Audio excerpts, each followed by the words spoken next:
A lot of you don't even know who Merle is. But I can tell you she has been at this place faithfully, loving, praying, and serving for a lot of years.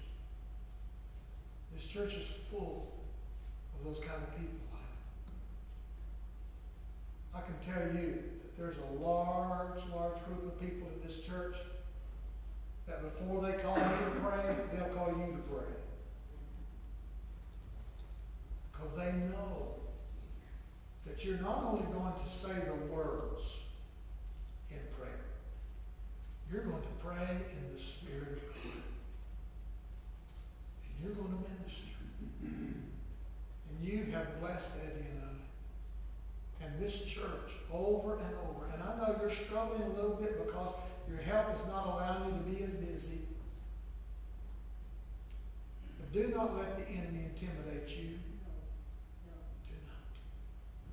You are serving powerfully every day as you and George get up, take that communion, and bring us to the Lord in prayer. You're one of the greatest ministers in this church right now. And I thank God for you. I thank God for you, for your faithfulness. Where's Adam? Teresa.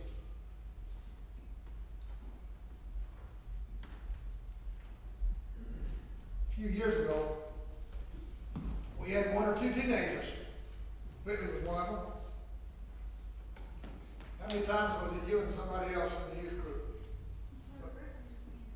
You and Todd. Yeah. About the first time with Adam, it wasn't much more than that, was it? But Adam said yes to his pastor that he would try to reach a generation for Jesus. And now on most Wednesday nights, we meet in this room, the youth and the adults, for our first part of worship. And most Wednesdays, there are more teens than there are adults. You've got, what, 20-some in the group if they all showed up at once? Doesn't get it done. But not just that he meets with them on Wednesday nights, but a few months ago, had a terrible tragedy at Tennessee High School. Right before a football game, two band members had a car crash and were killed. My grandson wanted me there, and I went. And one of the first persons I saw was Adam.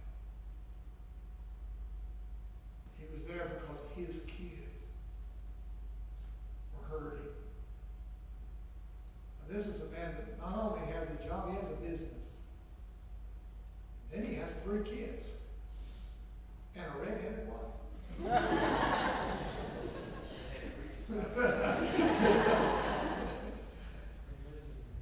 And lives in Mendota. And I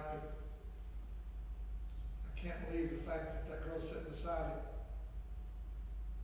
Several times a week I hear noises throughout the building. And it's Teresa doing bulletin boards, these kind of things. I honor them. We have musicians. And of course I could say, oh, that's the greatest musicians in this side of, and it is. Let me tell you what. I really don't honor our musicians for their talent. They can't help that. God gave them that. Not one of them went and bought it somewhere. God put within them skills that are awesome. And I've worked these 40 years with a lot of musicians. Some great ones through the years. But I don't think I've ever worked with a group that is as faithful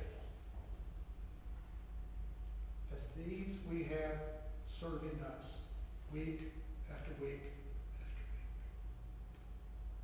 Wednesday night, we have a good little band.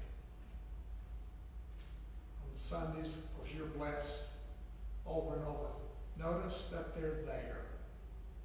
Week after week after week. Unless they have their wisdom teeth taken out. Then we give them a week or two off to get over that. Now I could go through this place and just pick most of you. Before I quit, I'm going to go right to the back row. Bernard and Sue Jesse. If you haven't met them, you need to. Those are two of the most loving people in all the world.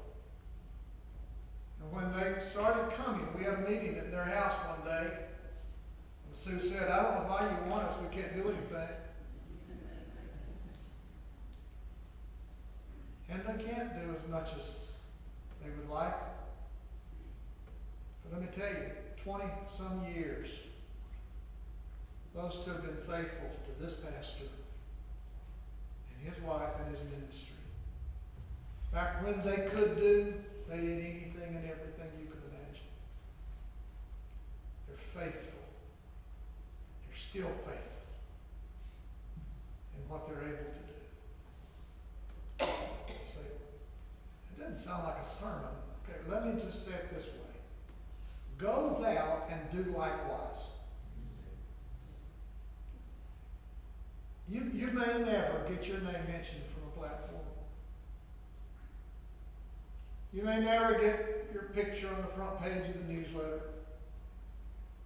Of course, if you want to, just tell Judy, she'll put it there. It'll be all right. Because she faithfully produces those for us here. But I want you to know that everything that's accomplished on this platform is accomplished because of people like Rothy Johnson, who said to me 40-some years ago, Pastor, I'm with you like white on rice. I didn't know what that meant, but it sounded good to me. And then he showed me through 4 years of faithfulness what it meant. And if we accomplish anything, I told someone in Georgetown 2 weeks ago, there's a guy bragging on me. Oops, I messed up. And I told him, I said, Billy, if I accomplished anything whatsoever in those years we spent at Georgetown, it was simply the grace of God. Just the mercy of God. That silly congregation elected me when I was 28 years of age. We kind of did some figuring. I was the youngest pastor the church had ever had before or since. They learned. I was green. I was scared. But that church held us up in times of crisis, medical crisis, in times of political crisis. And I told them, part of what I'm able to do now is because of their faithfulness to those two kids that were chosen to be their pastors.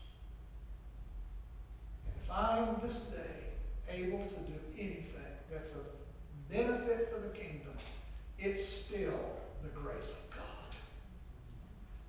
It's still the mercy of God. And it's still the faithfulness of God's people in praying and helping and supporting the ministry of this church. I want you to know you are critical. You're a treasure to me and to this church. And I thank God for you. And I encourage you, if you're in a place that church is just, it's church, you know, Mama wants me to go, so I'll go. And I don't really care that much for it, but let me tell you how to fall in love with the church. Get neck deep in it. Sacrifice for it. Become a part of it. spill a little blood in it, a little sweat, make it an investment in your life. And it still won't be